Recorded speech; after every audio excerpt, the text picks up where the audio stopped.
Entrepreneurship is a pillar as of healthy business climate, with more entrepreneurs per capita in Montana than any other state, plus it being a top 10 ranking for business survival ratings. Montana is a great place for startups. Recognizing this, the Montana Chamber Foundation and the Gianforte Family Foundation teamed up years ago to bring the Youth Entrepreneurs Program to Montana, inspiring future business leaders.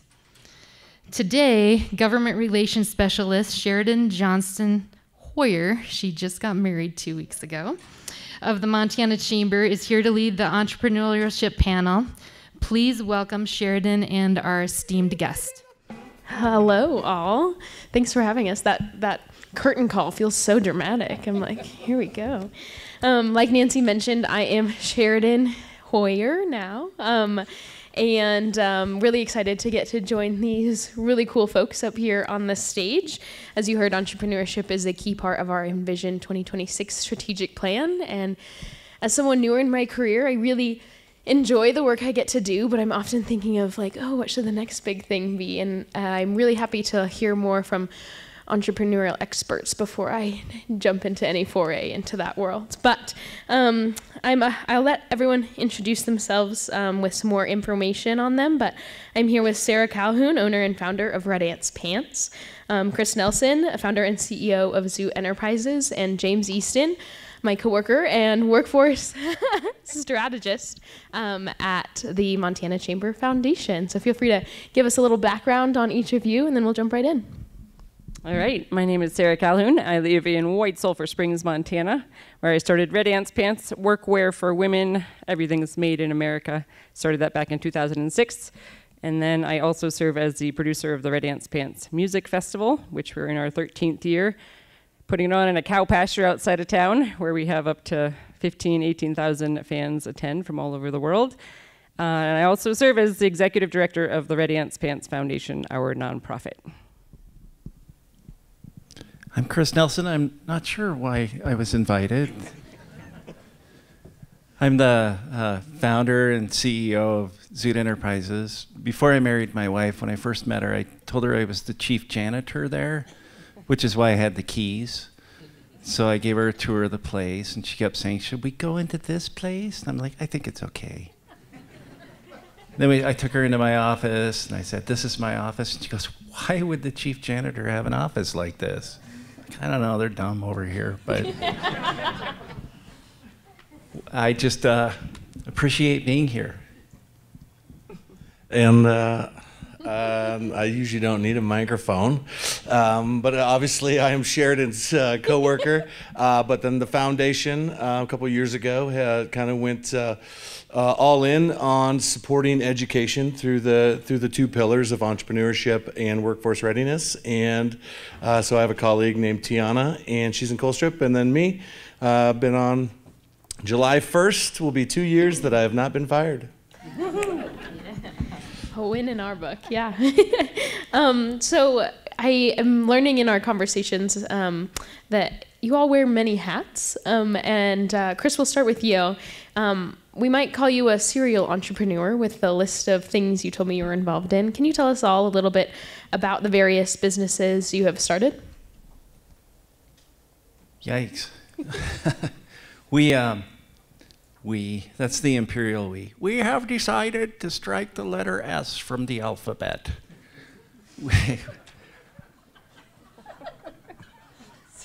I don't know where to begin. Okay, back in 1942. Anyway, the first business that we started, of course, was Zoo Enterprises. And that really came into being more because I was doing these projects while I was in college. I did one for the school district of Hardin. At the end of it, they said, who should we write the check to? And I said, well, to me. And they said, well, it's got to be a business name. And I went, Zoo Enterprises Incorporated.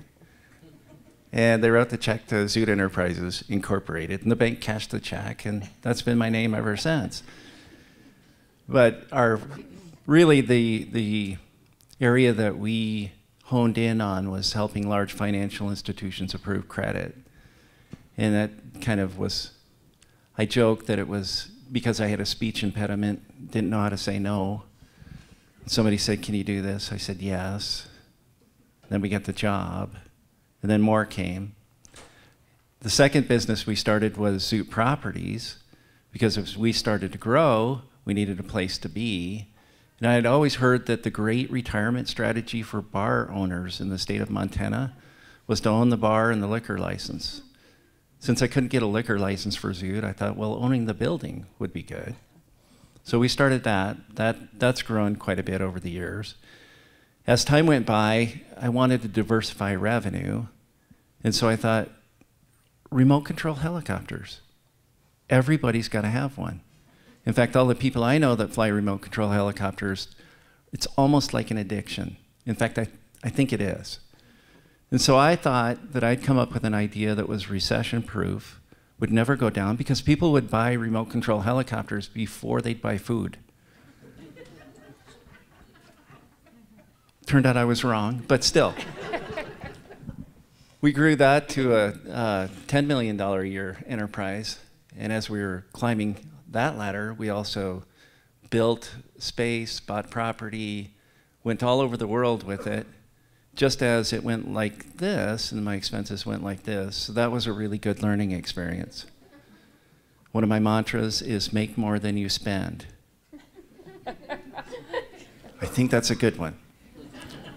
But at that point, we also had a real helicopter company, Rocky Mountain Rotors, which we partnered with some others, and did flight school, aircraft lessons, helicopter rental, flights for people, as well as just having a lot of fun.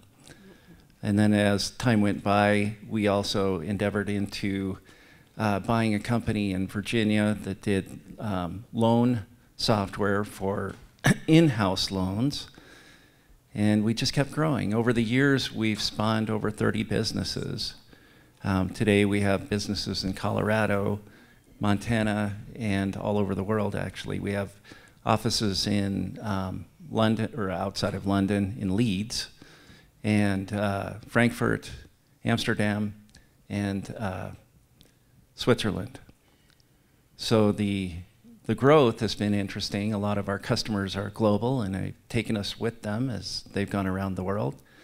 When I sit back and look at how far we've come in almost 35 years, I just keep thinking, thank God we haven't lost our building.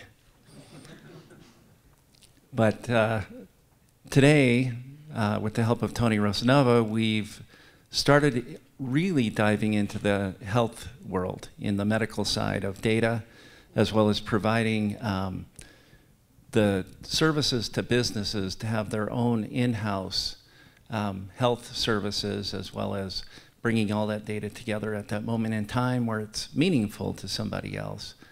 And then we've also created partnerships with pharmacies around the country to bring the pharmacists closer to their patients, to get all of that whole world aligned around the idea of taking control of their own health. And that has been on a trajectory like this, which has been fun. I used to joke that in the banking world 35 years ago, if you said you could do it, you got the job. It almost seems the same way in the medical world at this moment, because there's so much need to take all of this disparate data and make sense of it at that moment in time where it can truly add value to that particular moment. So that's been amazing. So, yeah. Well, you seem like a real opportunist, and I'm glad you're in charge, because I'm not sure you could stick to a one-page resume, because I don't think it would all fit. I know. I always joke that if I had to work for somebody, I'd get fired, you know? Like, no. Well, we really appreciate your experience, especially across a broad range of industries up here. To Sarah, in a much different sort of product, Red Ants Pants has been a fascinating success story that you've faced a lot of different challenges with your remote location. You're really rural with a minimal constituency and workforce availability and limited infrastructure. But you're growing, you're succeeding, and I'd love to hear about your story. Yes. So my background was growing up on a farm back in New England, and then I started environmental science and have never taken a business course in my life. I don't know about you guys, but I did not want to start a business. I didn't know a thing about it, but I did want a pair of work pants that fit. And after college, I worked in the outdoor industry, instructing for Outward Bound and leading trail crews, and I needed pants, and there was nothing on the market. And as we all know, women are shaped a little bit differently than square men. And we needed pants that functioned well. So I moved out west. I was working out here, talked to a bunch of companies and said, will somebody please start this and make a line of workwear for women? No one really jumped at it. One guy said, if you're serious about it, why don't you start your own company? So at the age of 25, I said to myself, start a business? How hard could that be? Little did I know. So I moved to Bozeman, quickly bought a copy of Small Business for Dummies because I had to write a business plan and I didn't know what that was. Very first weekend I was here, actually, I was reading it at the old Leaf and Bean, and a guy noticed, and he was like, what are you working on there, Sarah? And I told him, and it turns out for the last 20 years, he had done production and design for a little company called Patagonia. So a very fateful day, amazing, amazing mentor. He's been on my advisory board to this day. And he said, Sarah, I think you're onto something big here. I think you need to move on it now. And so I did. I got to learning everything I could about the apparel industry and designing and marketing and branding and starting a whole new apparel company. After about a year in Bozeman, moved to White Sulphur because of the wonderful Ivan Doig book, This House of Sky, where he wrote his memoir in Marr County. And the very first Chamber of Commerce meeting I attended in White Sulphur, The Economist had just released a report naming Marr County as the lowest income of any county in the nation. So, you know how they say location, location, location for a retail shop? I nailed it. But in the sense of being young and optimistic and somewhat naive, it's only up from here, right? And there are some challenges certainly in rural Montana, but there's also so much opportunity, and I think this is true across the board for small business in rural areas and small towns with a high quality of life, low cost of living, affordable real estate, a lot of really good hardworking people. And when you look at the culture of our brand, Workwear for Women, I don't think you can find harder working women anywhere than in rural Montana. So it's felt really on point with our culture. Spectacular. Yeah, I am seeing a trend of finding those windows of opportunity and capitalizing on them. And to James, the Montana Chamber, as we both know innately, has entrepreneurship as a strategic pillar. Can you tell us about what it is that you do with Tiana for the Montana Chamber Foundation to create a pipeline of entrepreneurs? Yeah, so I was a business teacher for 17 years, and about 2018, there's a program in Youth Entrepreneurs. A lot of you guys have heard it. It's been rebranded called Empowered.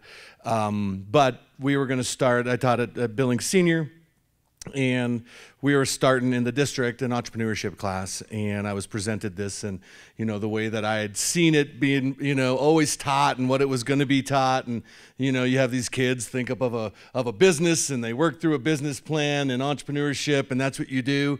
And then somebody was like, well, how about you take this resource and you're going to let kids have these small loans, and they're going to start their own business for an entire semester. If they pay the loan back, they get to put money in their pocket. And if they don't, they're not on the hook for this small loan, but the whole learning process is what you're good at, what you're bad at, take accountability, ownership, and then there's also some incentive because this kid is gonna be like, hey, if you want it, guess what, I'm gonna give you money, and if you actually get after it, you get to learn about entrepreneurship. And I was like, that is how it should be taught. Learn about the entrepreneurial idea, the mindset, because Youth Entrepreneurs and Empowered, the idea is, being an entrepreneur is still like in the mindset of most people. You have to have money to be an entrepreneur, but the mindset doesn't have to be there. So let's start teaching that to kids, how to solve problems and do that. So even kids getting out of the education. So now with that, I get to go help teachers, any teacher that wants to kind of blow up their class and say, hey, let's let go of control a little bit and let you do something, let you do something else, let you do something else, and let's figure it out on our own. If you guys want to partner, like I tell all friends when they go to classes, I'll be in schools across the state, and these two best friends are going to be like, we're going to do this together. I was like, well, you're not going to be friends. And let's look up a lot of partnerships. Let's see how they go. But it's fun to kind of go through that. So we do that, and then we also do a virtual pitch competition from 6th through 12th grade kids, where we're giving out unrestricted cash for kids to solve problems with existing businesses, new business ideas, and like 6th grade. The overall theme is we want kids to start being solution-based thinkers, where that is what an entrepreneurial mindset is, where most humans are problem-based thinkers. You state the problem first. Let's start thinking about stating the solution. We all know what the problem is. So we're letting kids just be creative and starting solving problems at a younger age. And as you can tell, we're really lucky to have James and that energy going into high school classrooms, because I could sure not do that. You do get what you get, so. Yeah, and as you're talking about all of these different things you're trying to instill in our students, this question to all of you: what traits do you think make for successful entrepreneurs? I'd say certainly having a lot of energy is a big one, and enthusiasm. I think you can tell by the tone of this crew up here today. Humor also helps, and I think creative problem solving, because you do have to wear all the hats. You're not going to be good at everything, and you've got to figure out how to get the job done creatively and successfully. So those are my big 3. Resilience. That's been the word in my heart and mind for the last 6 months, but just the Winston Churchill, never give in, never give in, never give in. To me, it's like one of the phrases that's stuck with me over time is we all tend to overestimate what we can do in a year, but we completely underestimate what we can do in 10. And if your mindset goes to the long term, how much can we really accomplish? I see a lot of people have great ideas, but when they figure out how much it takes to implement a great idea, they give up before they're done. They'll give it a year or 2 years. Sometimes it takes 5, maybe it takes 10. But if your horizon is the long term, getting through all of I was trying to think of not a swear word. Getting through all the stuff that isn't as fun as the good idea takes perseverance. And, I think maybe a different way to say it is stubborn people probably can be a lot more successful than people who aren't. But I think that just being able to live through all of that and keep focus on the end goal, but be able to get around obstacles. Our mantra right now at work is, if you hit a roadblock, let's figure out how to get through it, not stop. So those types of things, to just keep going. And I think mine kind of echoes with Chris of saying, like, really understanding what you're not good at, because that's where you're going to have to fill in a lot of the pieces. And then the other one that is kind of an empowered principle it's called opportunity. And what I've noticed more with kids, and I consider myself a little entrepreneurial. I haven't started a business, I haven't done anything. You guys are great. We'll talk back, okay, when we get done. It's a long corridor. And but I also learned the opportunity that I was teaching. I enjoyed teaching. And Matt, we were at a conference a couple years ago, and they're like, man, there's a lot more teachers that need help. And I was like, I'll travel the state and live out of my van. And they're like, because they're like, we're going to need some more support for educators. I was like, that'd be cool. And if I wouldn't have been teaching entrepreneurship to look at taking opportunities, because opportunities are out there every day, and it's easy for us to just say, I don't have time for it. I don't have to do it. And that's what I like teaching kids, because if I wouldn't have emailed back and said, hey, you serious? And then emailed one more time, are you serious? And he's like, write a job description. And so I got to write my own job description, and being in education around the state, and I'm loving every minute of it. I'm not grumpy typically regardless, but I'm happier now. So, but opportunity, taking advantage of opportunity, because they're there. You just have to actually do it. So He managed to not take the opportunity to write that he didn't have to work summers in that job description. But you got summers off as a teacher, right? Yeah, but I still got to travel. Okay. Fair enough. You have to get to go golfing. Fair enough.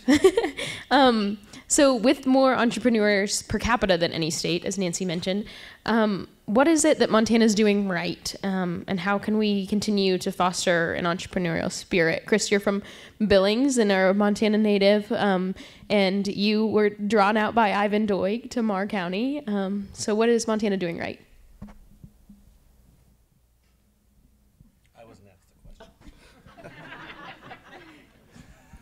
One of the things that I've always really appreciated about Montana is that we have a lot of land, but we're a small state. And being able to get the attention of our lawmakers has been super easy. I always figure if I would have tried to do this in California or Illinois, it would have been impossible to get to meet with our delegation and our governor. Our current governor, I unashamedly love that man, but the access to him is unprecedented. If you want to talk to the governor, you can. You can go over to his house. Just tell him I said so. But our senators and our congressmen, two. We have two. We're a big state. You can call them. You can visit them. If you go to Washington, they'll show you around. They'll take you to dinner. You can tell them I said so. It's a huge blessing in a way that I never realized when I was first starting out. Having that type of support, not money-wise, but just the type of advice and the guidance that you can get from that, the blessing that you can get from it is immense. Also, I joke that when we built in the middle of nowhere. And it enabled us to be able to build a communications network that only 2 other businesses on the western half of the United States have. That's because we built in the middle of nowhere, so there was no streets we had to tear up and all those types of things. But we couldn't have done that in Silicon Valley. We have better communications in Four Corners than a lot of companies in Silicon Valley have. Being located in an area where we have a preeminent engineering school has been huge. Just the access to the people in this state that have done unbelievably amazing things is unprecedented. I've been a part of the American Computer Museum, which if you haven't been there, y'all need to go over there right after this, tour that place because it's spectacular. Spectacular because of the Karam Deshevs. George would travel all around automating big factories with robots. In his spare time, he collected technology and made associations of the pinnacle moments in time where people had inventions that changed the course of our world. And then for those that were still alive, he would call them up on the phone and say, hey, would you like to come to Bozeman and I'll give you a Stibitz Award. And we've hosted unbelievable minds in this town because of that guy. I'm sure the people in this room, you probably all think that's everyday average because all of you are spectacular. It's an amazing place to be. And I'm not surprised that we have the highest per capita of entrepreneurs. We also have the highest rate of people joining our Army, National Guards, all of that because we care. And I love that about this state is the genuineness, the real caring and interest that all of the people living here have. Now I will say I do have one gripe, and I promised everybody that that's all I was going to talk about, is property tax. Okay, hear me out. I know the governor laughed. And then maybe that's the next question. I just didn't want to lose my opportunity. But think about it. A tax that we tee up, but yeah, okay. It is coming up? You're good. Oh, okay. Think about this. You really can't own land in America. You can pay it off, but if you don't pay the state, they'll come take it away. And the hard thing about running a business is having expenses that don't relate to your income. I mean, if I have a bad year, I still have to pay my property tax. If I don't, I lose my place of business. or I lose my home. And I know that I'm not saying anything in this room that you guys haven't experienced as well, but trying to get employees to move to Bozeman, Montana at this point in time, one of the things they do look at is how much does it cost to live here. And I guarantee that property tax is passed along to every renter and owner in the state. And it's making it difficult for a lot of people to live in this valley. Not that I want to be a bummer, I'm sorry. But write your congressman, visit your governor. We have to change that. It's not a we should, we have to. We're losing our children to this. We're losing our ability to be able to attract talent to the state. When it becomes so expensive to live, and it's a lot less expensive to live in the state next door, at some point, people are going to make that decision. And as much as I love this state, I really don't want to see that happen. So, sorry, that was my one chance because I got the microphone. But yeah, please, you guys can make it happen. I know you can. No more property tax. It should be free for everybody. Oh, okay, I know that's not true, but all right, I'll quit. I will echo your initial point about accessibility, for certainly with our government and our elected officials and our mentors in the state. There are so many phenomenal people doing really good work that have already done the work, that are willing and excited and humbled to share what they have learned with all of us. That is an essential piece, certainly in my experience in business. Also, just as landscape, it's such an inspiration for anything. It's a great place to really dream big, so we'll keep doing it. Great. I really appreciate that we get to capitalize on the positive work that's being done up here. And my next question was any negative impacts you see impacting your business. So you're good. We're covered it. No, let me talk about property tax. Why is my microphone off? They turned it off on purpose. Yeah. I think we're getting close to our networking break, but a shameless self-plug here. James, how can the business community help support our Youth Entrepreneurship Empowered program? Yeah, so here's where I'm going to talk to you guys today. Okay, no, that's no. So obviously, you know, the foundation. I'm the only full-time employee for the Montana Chamber Foundation, supporting education for workforce readiness and entrepreneurship. But there's two big things that you guys could help us do if you would. Obviously, we do have the prospects. Most of you are here today because you probably got an email that said to register, and there's a newsletter. So at some point, you're going to see the prospects come in. And we went from 140 submissions to 280 of kids solving problems. What we want is we want judges. We would love your time for 5 to 10, and you would get on for it's 1,000 word or less business description, summary, and a 2-minute pitch video. And we judge them down to where then we start handing out cash prizes to kids. And so we would love some involvement from more people around the state to help us judge. And it's also one of the good things. We want to give feedback because there's also some of these scores that they're really bad. These are really horrible ideas. But kids are going to own it, put it in, and they have to take that. So when you guys see that come along, big shout out. Trevor's over there with the Jake Jab School of Business and the Entrepreneurship. And but we get to host our in-person pitch competition where we bring 12 kids in and they pitch here to win a bunch of money. And so it's been cool being able to have a partner at MMCU for that. So come talk to me. Well, yeah, and we take your time and your money. We're a foundation. And with that, we if you find that you're judging, it's just a couple of videos that you have to watch. We won't assign you too many. We know you have day jobs, but and then these kids have the opportunity, as you're talking about mentorship and the people who are so willing to give back. These kids have the opportunity to find a mentor before they're in person, if they're a finalist, before they're in person competition, to refine their business plan, and maybe they've never written one before, and so you have that perspective to bring too.